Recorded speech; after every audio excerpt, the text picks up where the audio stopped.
It started this week when a massive quake hit Indonesia, bringing forth vivid memories of the 2004 disaster that killed 230,000 and had people literally running for high ground.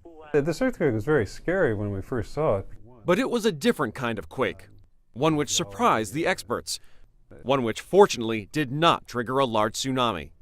Then in Seattle, the NBC King 5 seismicam recorded a 5.9 quake off the Oregon coast.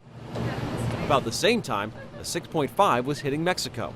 Oh, these two, the one off Oregon and the one near Mexico. The two, combined with the Indonesia quake, have many asking the question, is the Pacific Ring of Fire roaring to life? Right, and it makes us wonder, especially the Mexico and the Oregon ones that are only a minute or two apart, but it's most likely just a coincidence. Creo que fue de 6. But a reminder that the forces that shape the Earth are still at work, especially here on the Ring of Fire. It's only every 20 or 30 years that things really get shaken up in the Pacific Northwest. But when they do, of course, it's very serious business.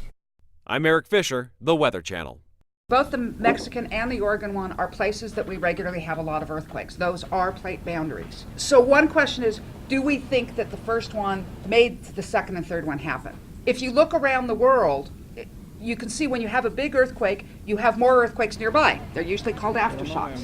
In Indonesia, we're in the middle of the Indian Ocean plate, but near the boundary with these various microplates in Indonesia.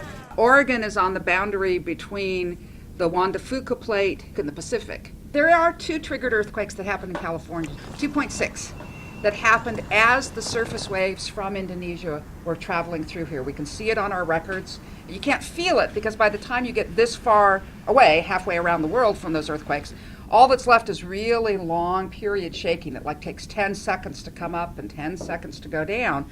But those really long period waves can travel efficiently around the world. And as they came through California, we see two small earthquakes happening in the middle of those waves coming through on the San Jacinto Fault.